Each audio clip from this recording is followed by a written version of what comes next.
Hi, Kathy. Can you hear me? Kathy?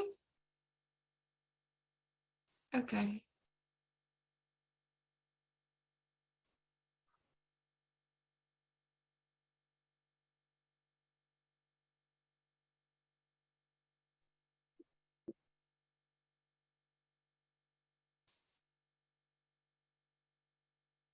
Their games, or at least teams that matter, and some of them are excellent.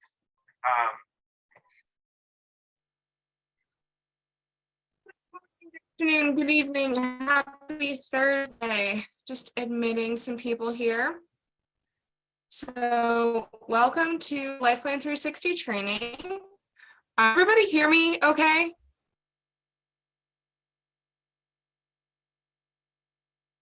Anybody? Am I muted? You can hear me? Good. Thank you very much, Trey. Okay. I am traveling for Christmas, so I just wanted to make sure that everybody could still hear me. Okay. So I know there are a few people joining and they might be jumping on as we go along, but I think we are going to get started. First of all, does anybody have any questions? I know a lot last week, some things were new. So to start with, does anybody have any questions? So for anybody who your voice is in and out. I'm in and out. Can you guys hear me? Yeah, it's kind of shaky. Kind of shaky. Yeah, like I can't hear you now. You're moving, but no sound. Okay. Let's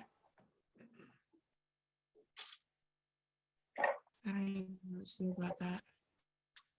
Let me just check my internet access. Yeah, it said your bandwidth is low.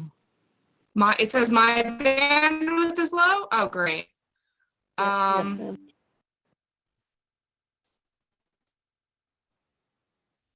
My sincere apologies.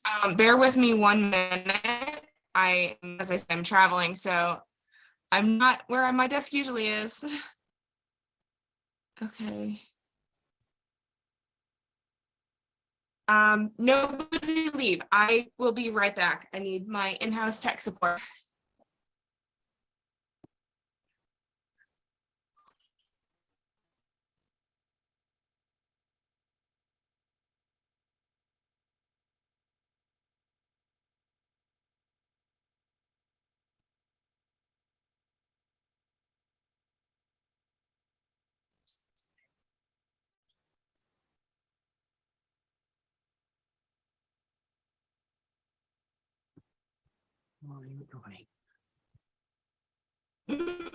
Bear with me, guys. Sorry.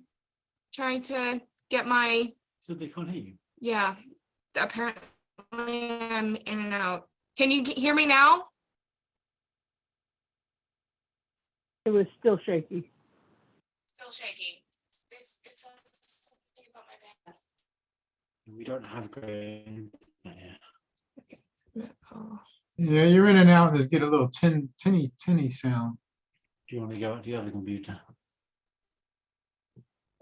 Is it going to be a problem with everybody in the living room? All right, sorry guys, bear with me. I'm relocating. We don't have an adapter to go from. Bear with me. Sorry. I need to move closer to the router. If this is your first training with me, please bear with me. My sincere apologies. But yes, so I'm in office today. My sincere apologies.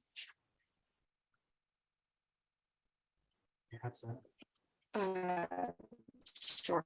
Sorry, guys. Thought everything was all set up and working, and then you jump on and other people can't hear you.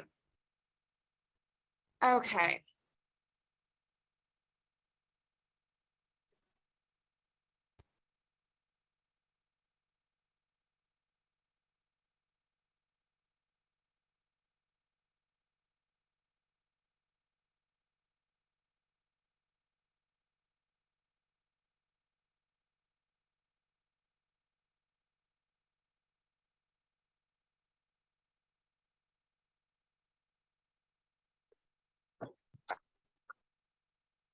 Can you hear me?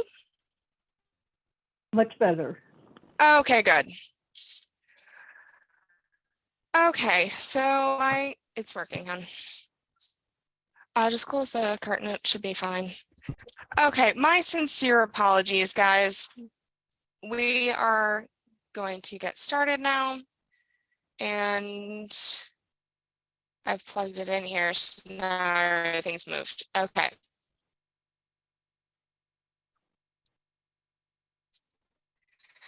Okay, so first off, does anybody have any questions remaining from last week? I know we talked about the first half of the software and we looked at some new tools inside of it that have been there for a while, but maybe we haven't gone over them as much as other tools that we've gone over.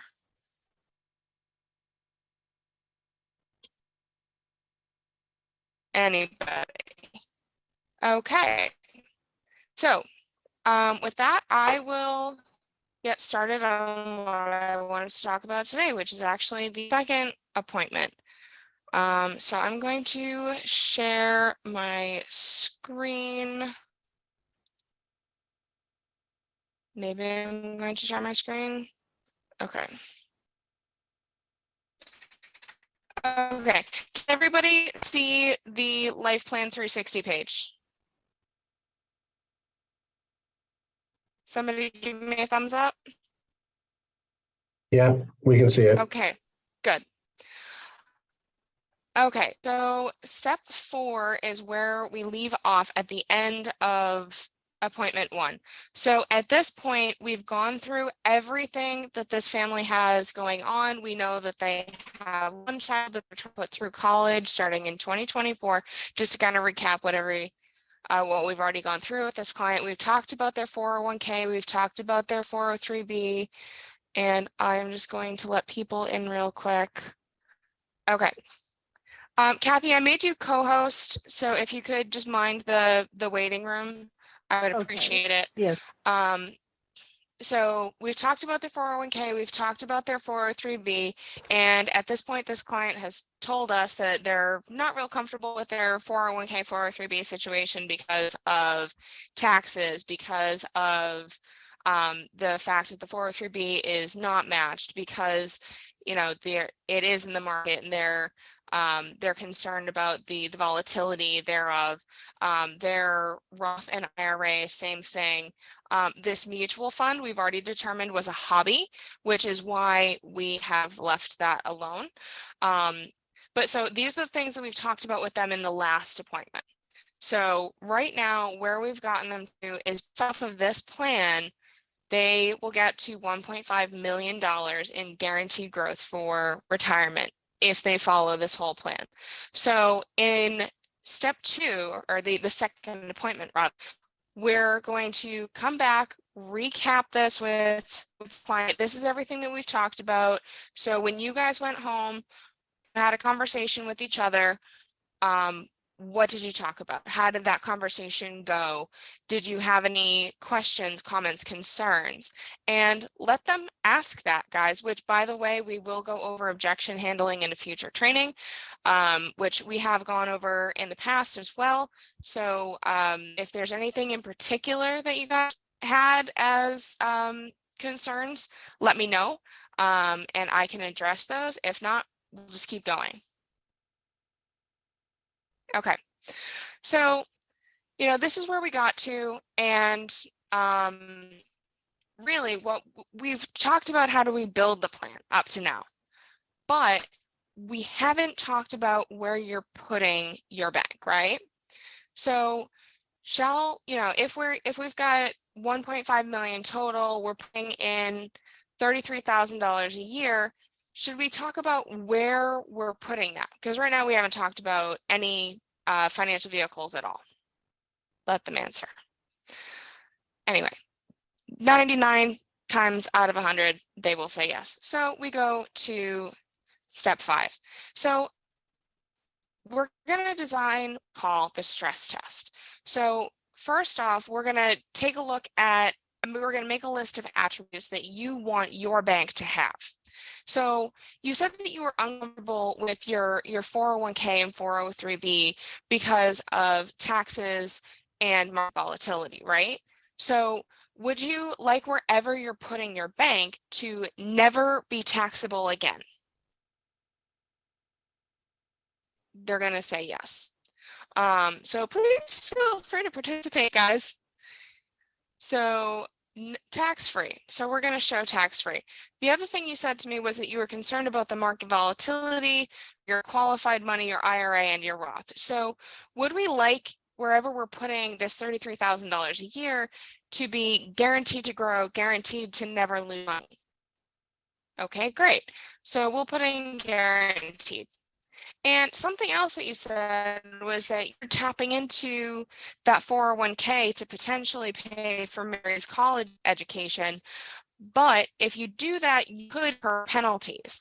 So, you know, you guys aren't irresponsible with your money, right? Do you need the federal government to pay for using your own money when you need it? Everybody's going to say no, they don't. So great. So shall we have penalty free be part of our list here? Awesome. Great. Oh, one thing, we're trying to figure out we're paying for Mary to go to college. So wherever we're putting this, we don't want the application for student aid, also known as FAFSA, to be able to see it, right? Right. So we will put in FAFSA. And you had all said that you had like $15,000 sitting in a bank account simply because you like to have access to your money immediately should you need it. So would liquidity be something that you'd like to see as part of your stress test? Having access within 72 hours. Okay, great. So we will add liquid. Okay, so this action for the class, is there anything else that you can think of as an asset that you would like your that you would like our financial vehicle to have? Anything?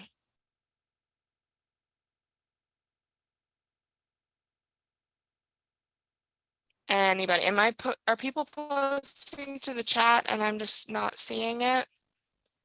Okay, I'm assuming that nobody has anything else to add.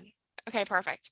So now, Mom and Dad, we're going to rank these, and not so much rank them, but say on a scale of 1 to 100, how important each one of them is. So on a scale of 1 to 100, how important is it that wherever we're putting $33,000 a year, that it be FAFSA free? Great, 100%. What about liquid? How important on a scale of 100 is it that it be liquid? Great, 100%. Penalty free, and we're just going to go through the assets, and some people will rank them, but kind of let them know that they don't have to, that if they could have their druthers, if we could have our cake and eat it too, this is what we're trying to achieve. Okay, great. So this is the list up top here. We have the list of various financial vehicles. So basically what we have is qualified funds, cash value life insurance, Roth accounts, annuities, stocks and bonds, college savings funds or 529s, mutual funds, and bank accounts. Are there any other financial vehicles that you can think of that we've not included in this list? Anybody? Can you guys still hear me?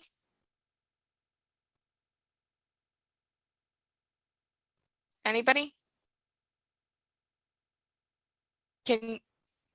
Yeah. Okay, kinda good. weak, but Is that better? Not really. Okay. The signal is just weak and you go in and out. I'm sorry, guys. I'm literally in a town called No Man's Land. So really try. If you can't, if I'm not clear, try to let me know. Like I will try to repeat myself. Okay. So, and I'll also try to speak a little slower because I know I speak too fast. So the two ones that people suggest that they like to see that are not on this list are crypto and real estate. And those are things definitely that we can do, but they're not actually built into this right now. So at this point, okay, great. so mom and dad, we're gonna go through this list and see which vehicles have the attributes that you would like them to have. So really how we're going to do this is we're going to ask them, okay, mom and dad, qualified funds. Are qualified funds FAFSA free? We're going to click this as you're asking the question and just nod. Is this being recorded and will this be available for replay download because the audio is in and out? Yes. So yes, it is recorded. I'm just putting my email in the chat. And financial.com.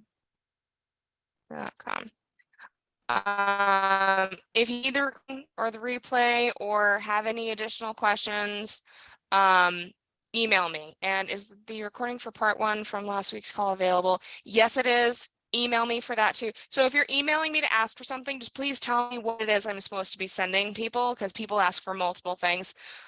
So just remind me what it is that you need in an email and I will respond to you. Okay, so qualified funds, we're going to say yes, they are FAFSA free. Are qualified funds liquid? No, they are not. And we're just waiting for them to respond to us. So I will click it and I'll start nodding or shaking my head and kind of to respond, because really they're not expected to know the answer. It's right in front of them, but we want them to be absorbing it. So therefore, information is important. So are qualified funds penalty free? No. Are they tax free? No. Are they guaranteed? No. And we're just going to go through this whole chart in the same way. Is cash value life insurance FAFSA free? Yes. Is it liquid? Yes. Is it penalty free? Yes. Is it tax free? Yes. So I'm giving them multiple signals that A, they should be responding to me, and B, what the answer actually is. So, is our Roths FAFSA free? Yeah. Are they liquid? No. Are they penalty free? No. Are they tax? No. And for those of you who are thinking, wait a minute, that's the entire point of a Roth, it's only mostly true. So a Roth is tax free and only if you are over 59 and a half when you access that money. So any of the growth could be, and technically could have a 10% penalty if you are less than 59 and a half when you access that money. So it is not always in every case tax-free. So we say no. I think No, they are we not have guaranteed. we have to Hi, do you have keep a that for. question? Yeah, this is Molly. Yeah, I think we have to keep that one for 5 years also. There's a condition, something like that also. Yes, yes. So Okay. you cannot touch it at all for 5 years, but it is still taxable. The original principal is not taxable even if you're less than 59 and a half, but the growth is taxable even after the first 5 years if you are less than 59 and a half when you pull that money out. Does that make sense? Oh, I thought that is after 59 and a half also 5-year thing over there. That's what I thought. Okay. Maybe I'm When wrong. you Okay. open the 5-year rule is rent no matter how old you are. Oh, You okay. cannot That's touch what it for 5 years. Okay, that's what I asked So you. Okay. if you are 64 when you start a Roth, you cannot touch it for 5 years. Okay, that's what I asked you. Okay. Okay. Annuities. Are annuities FAFSA free? Yes, they are. Are they liquid? No. Are they penalty free? Are they tax free? No. Again, that depends on the type of money that you put in, but it's not always tax free. So we say no. Are they guaranteed? Yes. Stocks and bonds. And if somebody has asked me about crypto, I will just let them know at this point that crypto is a stock. So I would put that in the same category. But people generally think about them different. So I always want to make sure that I'm speaking to whatever their questions are. So are stocks and bonds FAFSA free? No. Are they liquid? Yes. You could sell them immediately and have cash like that. Are they penalty free? Yes. Are they tax free? No, they are not tax. And are they guaranteed? No, they are not. And on stocks and bonds, taxes are paid in the year that the dividends are paid. So college savings accounts and 529s, and keep in mind, guys, that this is the vehicle that the government tells us that we should be saving for our children to go to college. So keep that in the back of your head as we are going through these answers. Are they FAFSA free, meaning that they will not be counted against you on the application for federal student aid? No, they against you for federal student aid. Are they liquid? No. Are they penalty free? No. If you used this money for any expense other than a qualifying educational expense, it will Yeah. be penalized and it will also be taxed. They are also market-based and therefore not guaranteed. So all no's. And this is the vehicle that government tells us that we should use to save for our children to go to college. Mutual funds are not FAFSA free. They are liquid, they are penalty free, they are not tax free, and they are not guaranteed. Bank accounts. So these are like just CDs, banks, save accounts, etc. Are they FAFSA free? No. Are they liquid? Yes, unless they are a CD.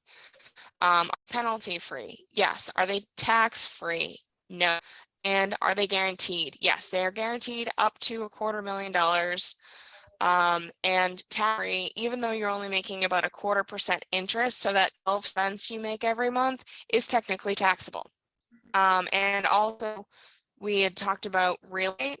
So real estate is not FAFSA free. It is visible to the financial aid formula. It is not liquid because you would need to refinance to pull out the equity. It is technically penalty free because you could sell it without or pull out equity without incurring penalties. It is not tax free and it is not guaranteed because it fluctuates with the market. Does anybody have any questions about this? Or nothing actually. Okay. So now Um, that we've done our stress test, yep. Can you explain a little bit about FAFSA? What is that exactly? FAFSA. Uh-huh. FAFSA is the federal application for student aid. Okay. So when we are applying, So they checking everything over there. Do they have anything? Okay, if yes or no, we have to put over there. Okay, I got it. yeah, Thank they want to know everything right down to your shoe size, not literally, but figuratively speaking, if it is part of your financial life, FAFSA wants to know. They also want it to be filled out by your kid. This is not a good idea.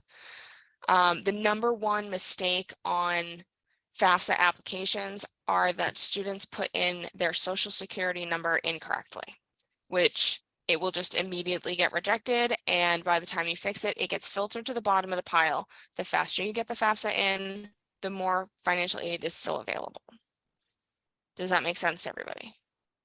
What do Yeah, you mean the social security number? What do you mean by that? Your social security number? No. What's the mistake they're making over there? They put the number in wrong. Okay. Yeah. So if your social security number is 1, 2, 3, 4, 5, 6, 7, 8, 9, and they put in 1, 2, 3, 4, 5, 6, 7, 8, 8, it's not correct, and they will reject your application. So when you resubmit it, it goes to the bottom of the pile. Does that make sense? Why they're making mistake like that? I don't know. Okay. Because they're 17 years old. So Okay. don't let your child fill this out. Okay. That is So a- I mean, that like is- that's the number one mistake there. Sorry, go ahead. It's a human error, as it would happen with anybody. Right. Why- But you know, a 17-year-old kid is not used to filling out federal forms and Okay. they don't understand a lot of things around finance. So even though it says that little Johnny should be filling this out, mom and dad should be filling it out. Okay, so getting back to our task at hand. So thinking about our $33,000 a year that we're contributing to our bank, mom and dad, should we talk about bank accounts further? And just let them answer. They're going to say no. Okay, perfect. What Yeah, about mutual Kendra. funds? Should we? Hi, Yep. hi, Kendra. This is Andrew. Hi, how are you? Good, good. Yeah. When you was asking what the client want to when we asked where to put the money, and then beside crypto and real estate, some of them I ran into. They say, "Oh, I want to open a business. I want to open a shop, a nail shop, or some kind of business." So in that Okay, so category. they're looking to start a business. Okay, that's actually a great goal, and that's something that you should be speaking to throughout this process. I wouldn't necessarily classify a business that they're opening as being a financial vehicle in which we would house money. But it is something that we should be speaking to. So for example, if we come back to step 3 for a second, thinking about it. No, step 4. Step 4. My apologies. Bear with me a quick second. Okay. So in here on this left side where we've got the years listed out and how much money we have in the bank, this is where we can start talking about various goals that they have. So if we did anything with their house, for example, like if we refinanced it, which it's good, chances are is not going to happen for most of our clients. But if they did, we could talk about when they could pay that off. If, just in the course of talking about their house, we're talking about, is it important to you to pay off that house before you retire? Okay, great. Let's talk when you can do that. Also talking about that business, this is where we would talk about that. So, okay, how much do you think it's going to cost you for the startup costs for that business? And they will give you a number of, this is what I'm planning to put into it. Okay, how soon are you planning on doing that? And they give you a time frame. And based on the plan that you've already built, you can bring that in. And also, there's also a conversation about, is this business going to affect your positively or negatively at all? So, I mean, is this kind of a side business? Or is this going to replace your income? So that kind of conversation is a great thing to do with this page, because it very well could change the recording, but it doesn't really use the stress test. Does that make sense? Yeah. Okay. So coming back to the stress test, I want to do this because there was one other piece I wanted to show you guys today, and we were running a little late. My apologies. Okay, so thinking about our $1,000, do we need to talk about mutual funds any further? They're going to say no. They're also going to say no about college savings accounts, stocks and bonds. At this point, most people are going to just be no, no, no, no, all the way across. When we get to annuities, this is where I throw in a little plug, because remember, this family has an IRA. What can we do with IRAs? Anybody?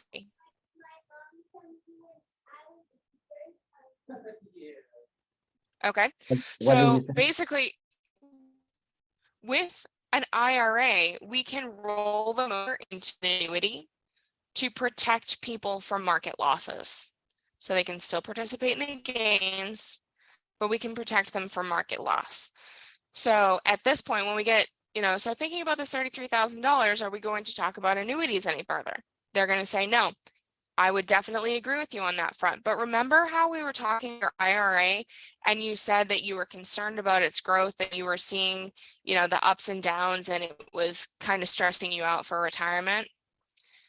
One thing that we can do is stop the bleeding, because annuities are good. So thinking about your bank, no, annuities are not a good place for that. But we'll circle back to when we talk more about the IRA, okay? They will generally say yes, and we will just knock that off. Okay, so getting back to our bank, thinking about this $33,000 a year, are we going to talk further about Roths? No. Okay, great. What about cash value life insurance? And they're going to say, well, yes, you know, this is the only one that appears to have passed the stress test. Yeah, so we need to talk about that further. Great. What about life funds? Do we talk about this any further? No. Awesome. So all of the financial vehicles available to you, the only one that passed your stress test that you created is the only one you don't have. So why is that? And you're gonna get a couple of different answers to this. Why aren't more people doing this? Why have I never heard about this? I don't know anything about it. What is cash value life insurance? Okay, great. And if they say, well, you know, they just didn't know. Oh, great. What do you know about cash value life insurance? People are going to tell you, well, I really don't know anything about it. Or, you know, that's whole life, right? Isn't that expensive? Dave Ramsey says it's bad. Okay. Why specifically does Dave Ramsey, what specifically does Dave Ramsey say about whole life insurance? Anybody know? He's not licensed.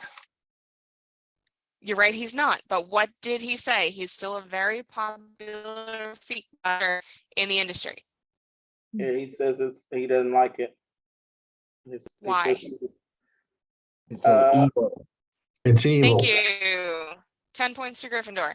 So Dave Ramsey says insurance is evil. Does anybody know why?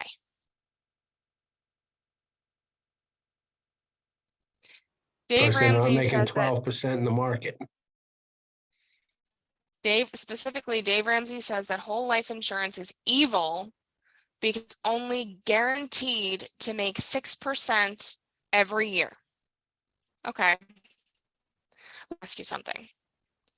If you were guaranteed to make 6% a year every year without losses, would you be upset about that?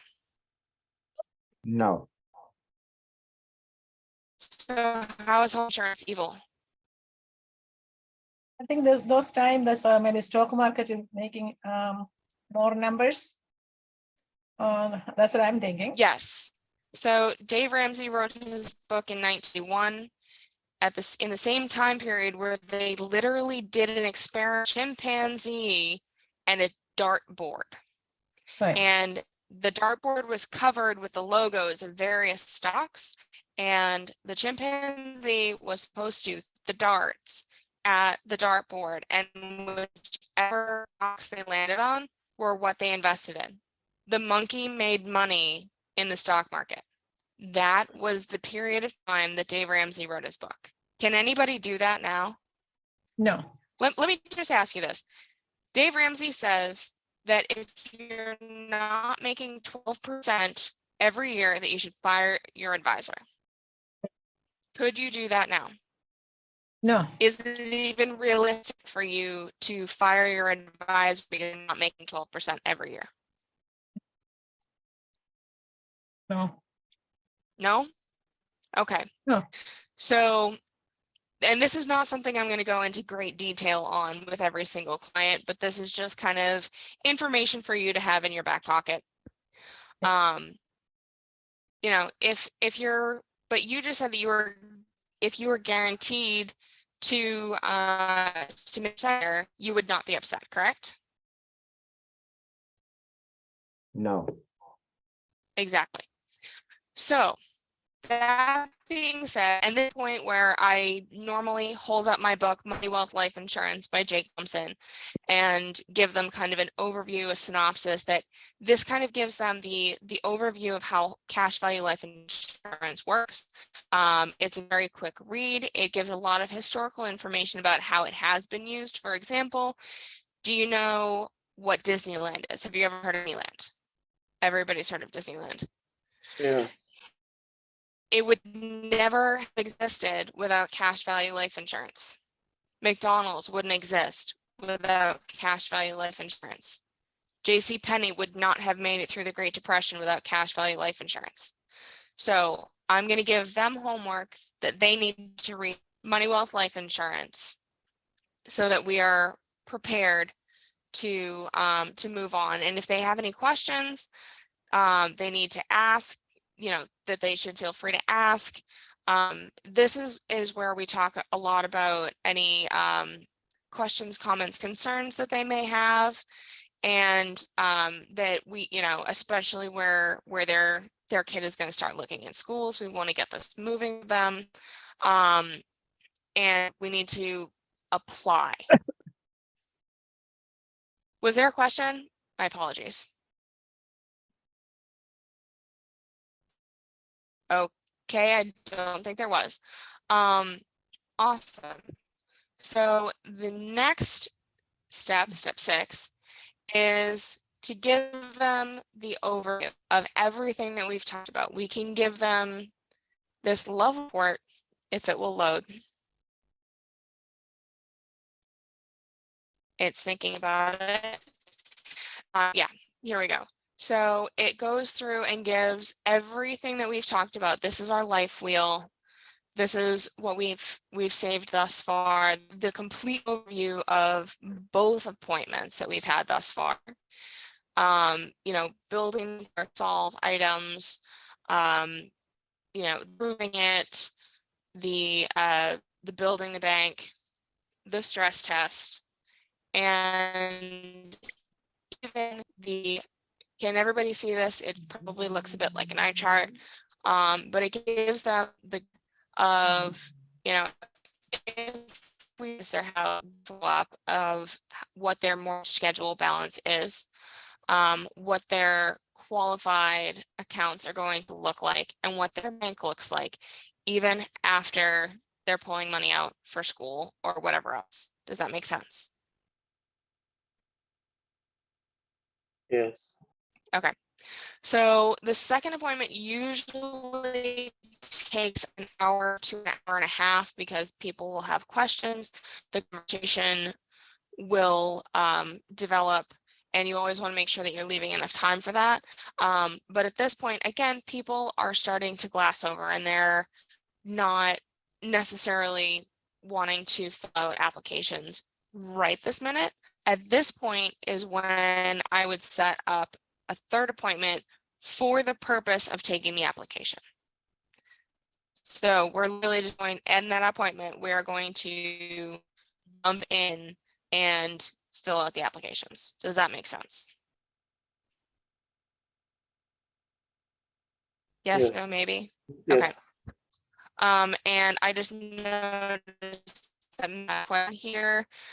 So this can be used to show people how to pay off debt fast. Step 3 is for the sole purpose of turning their entire financial life on its ear and get out of debt now, not next week, not next year, now. So for clients whose goal is to pay for college for their kids, getting out of debt immediately is of utmost importance. For people who do not have the assets to get out of debt immediately, that is still possible, but I'm not going to write a bank now. What I generally do with these people is start them out with something like a 10-year term with foresters that is then convertible to the bank once they have snowballed out of all of that debt, and now they have a chunk of cash flow that they need to reallocate to create wealth. Does that make sense?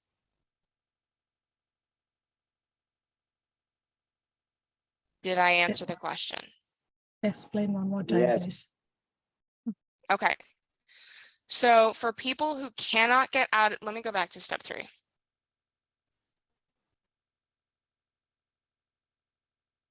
So I think did we do a refinance in this house? Yeah, we might have done a refinance. Actually, I don't remember. Yeah, we did. Yeah, so for this family, we did a refinance, and I've said it before and I'll say it again. The mortgage rates right now are circa 7%. you're going to see a lot of clients who have a 3% mortgage.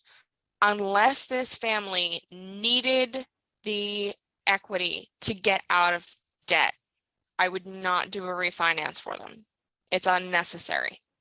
For this family out of debt so they can start creating wealth, we needed to get rid of that. So because they have $14,000 of credit card debt. So credit cards are usually between 22 and 29% interest. 7% is a whole lot less.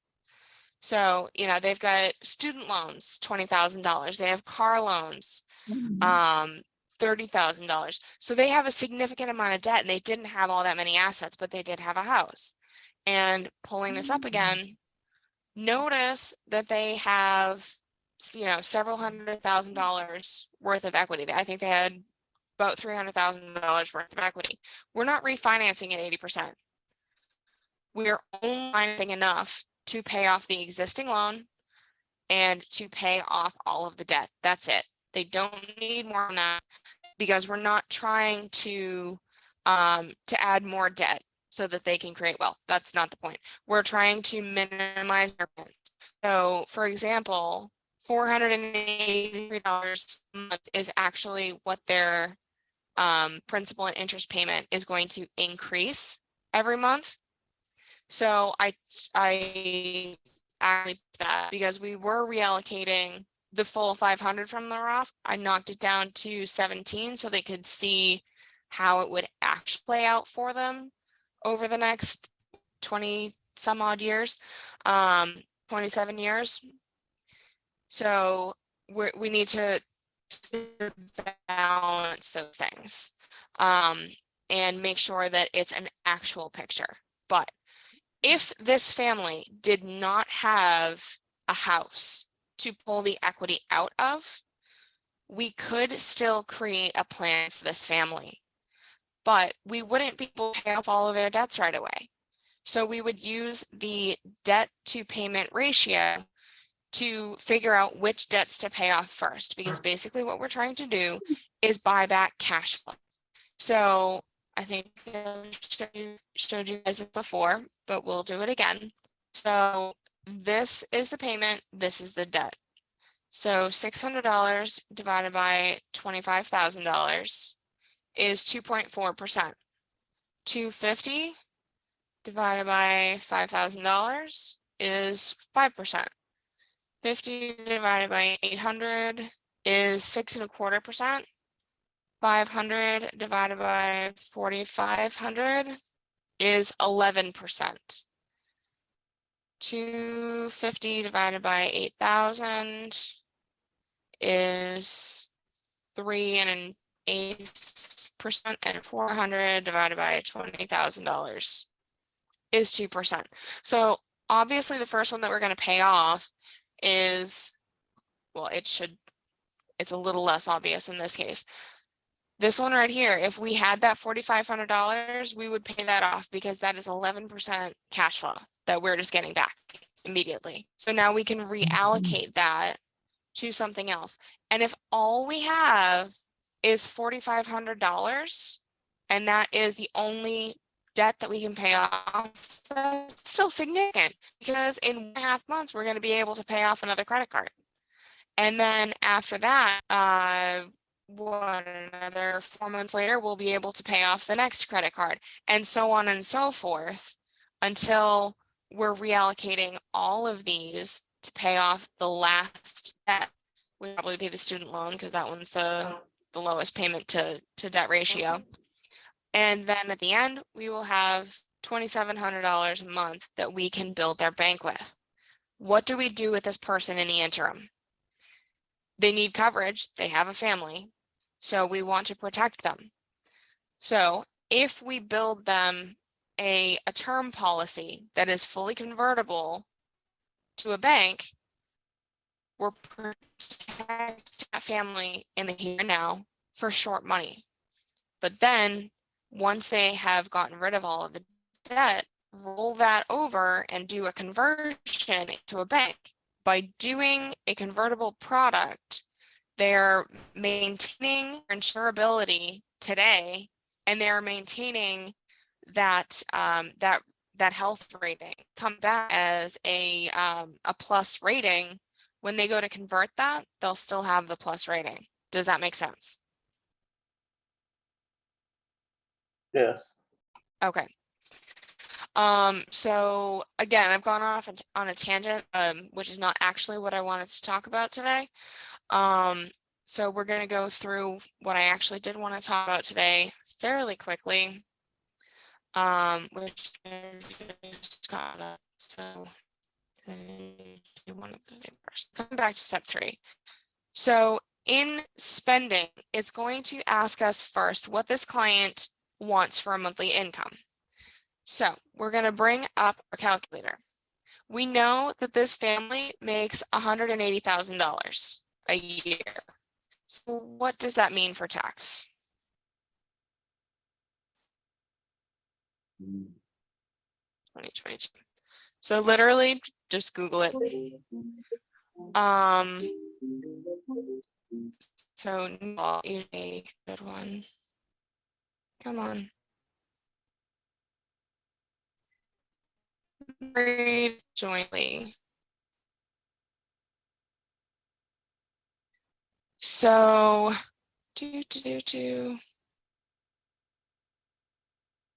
So wow, okay, they are in the that's married family. Yeah, they're in the 24% tax bracket. So if we come back to our life plan and bring this up, so we've got $180,000 divide by 12. We're going to subtract out what we're paying to our 401k and 403b because that's pre-tax dollars. And then we're going to multiply times 0.76 because that is 24% from 100 is 76. So our take-home pay is $10,830 a month. So from that, we are currently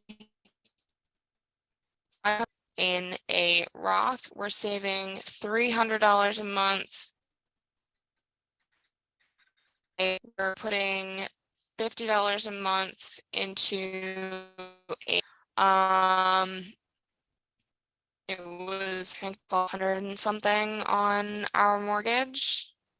So we'll just call it 1,200.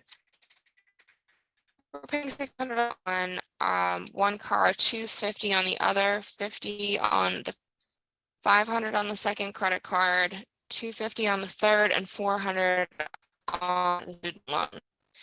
So this $60 is what we're actually living on. This is our expendable cash.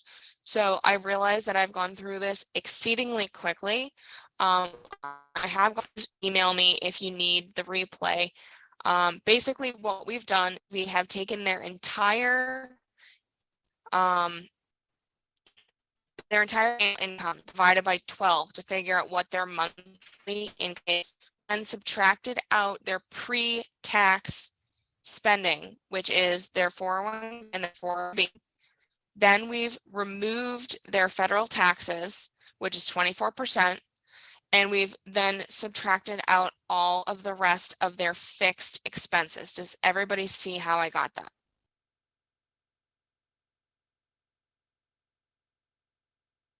Does anybody have any questions about it? Okay, I don't see any questions, so I'm going to move on because we have limited time. So, coming back over here, the spending chart, we're trying to figure out how we're getting to that in retirement. So I'm going to come over to the spending. So our desired monthly income, we're saying was $67.30. So just for the sake of argument, we're going to say that we want $8,000 a month. Inflation over time, Awesome. So we said that our spouse was a teacher and that's why they have a 403B. So we're going to say teacher belongs to spouse starting age 68. Annual income is, we're going to say 80% of $80,000. $80,000 times 0.8 is $64,000 a year. And we'll say that the tax rate is the same, just for the sake of argument. And again, we would get these numbers from this person as they were. So Social Security.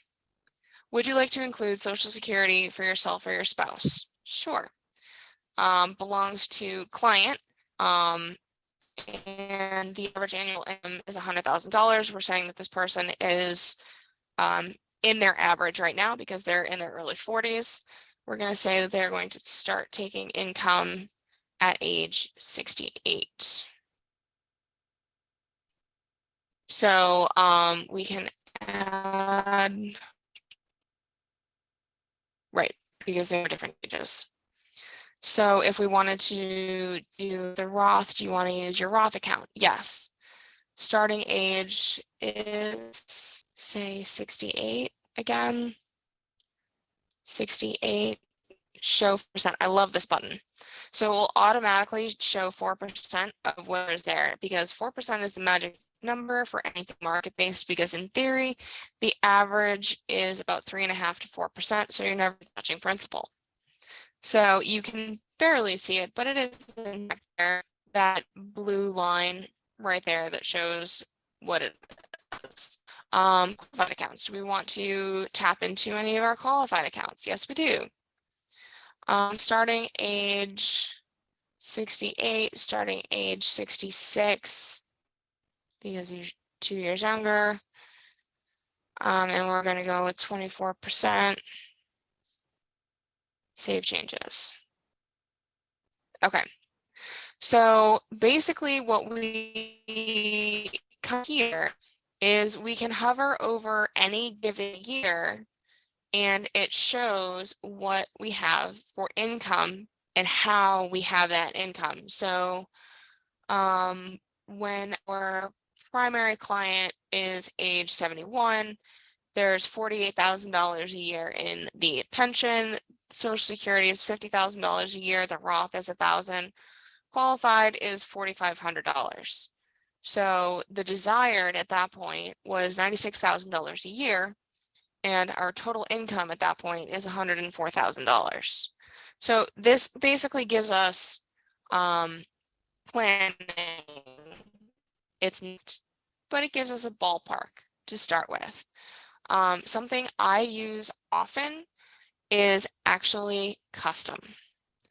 So when I'm running an illustration for an annuity because we're rolling over IRAs or Roth accounts or what have you, we can use this. So if in theory that $25,000 over the next 20 years becomes, I don't know, just for the sake of a number, $100,000 belongs to client starting age 68 when they retire. They're looking to take, say, $10,000 from it. Tax rate is 0 because it's a Roth. And the growth rate is, let's call it 6%. Save changes. Okay. It shows us how long it lasts, and it does eventually peter out, and it will show us that. And this is actually very useful when we're looking for a stopgap method, when we're talking about people who, okay, you've got $1.5 million in guaranteed money when you retire. Why aren't you taking a vacation? Why aren't you retiring when you're 62 instead of 68. Okay, your pension doesn't kick in until you're 65. Great. We need to figure out how to fill that gap between 62 and 65. So maybe we're going to burn some of those qualified accounts in that time. But if you have $1.5 million in guaranteed money, does it matter if you've burned through your 401k? If that guaranteed money passes on to your children, eventually it's not taxable. Is your 401k taxable to them if it passes on? Yes. Precisely.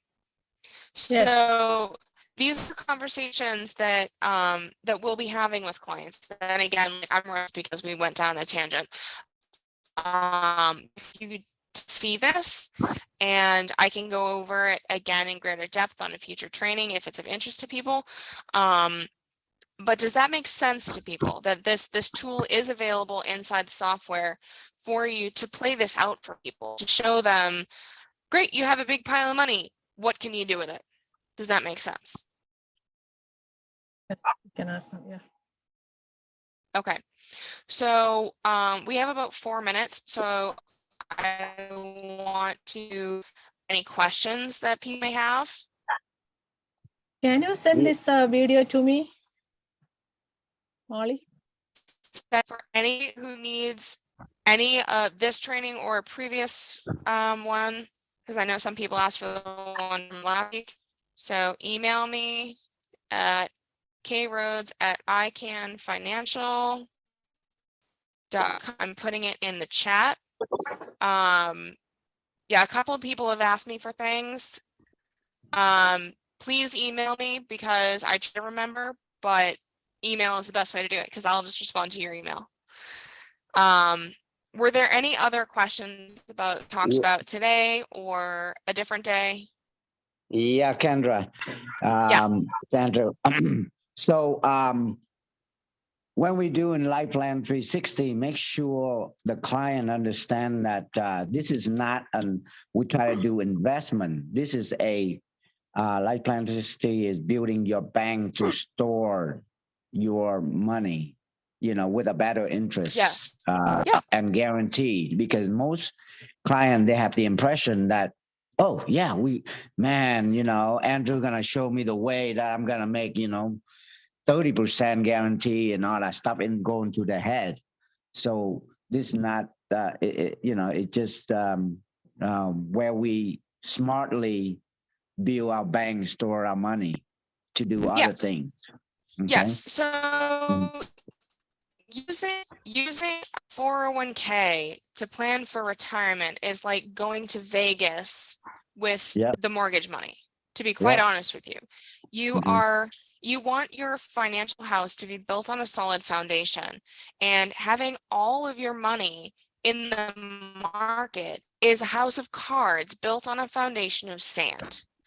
Building your financial life based off of guarantees in cash value life insurance, annuities, these types of very solid accounts, that is building your house on concrete with 20-foot pylons going into the ground, going straight into the bedrock. You can't break it.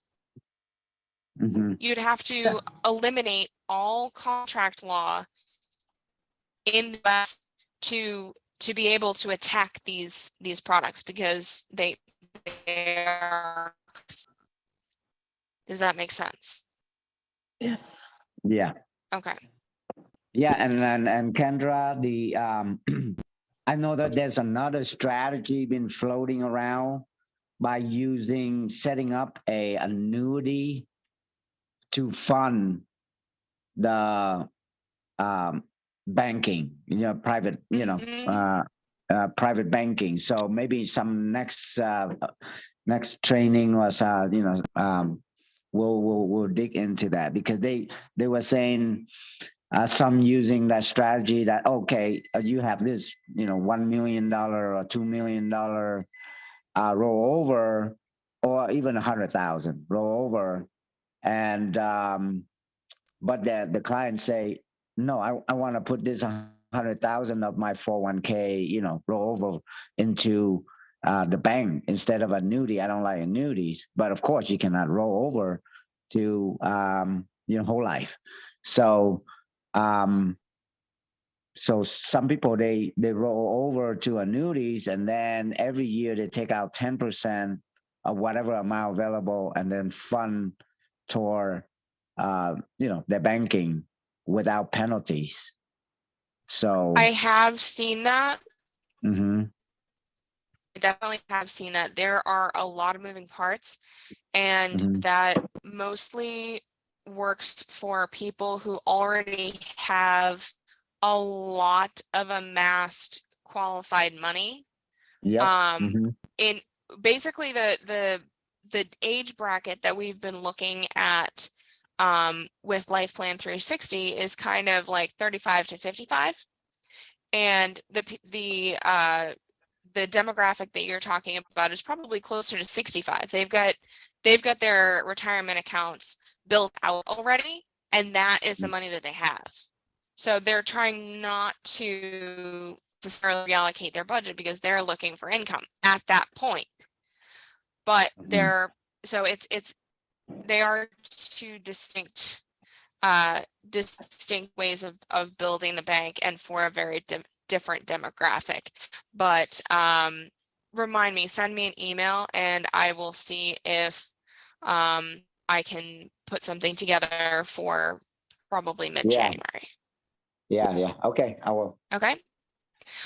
So my sincere apologies for the technical difficulties, and we are now 1 minute over. So are there any other last minute questions before we adjourn for the Christmas break?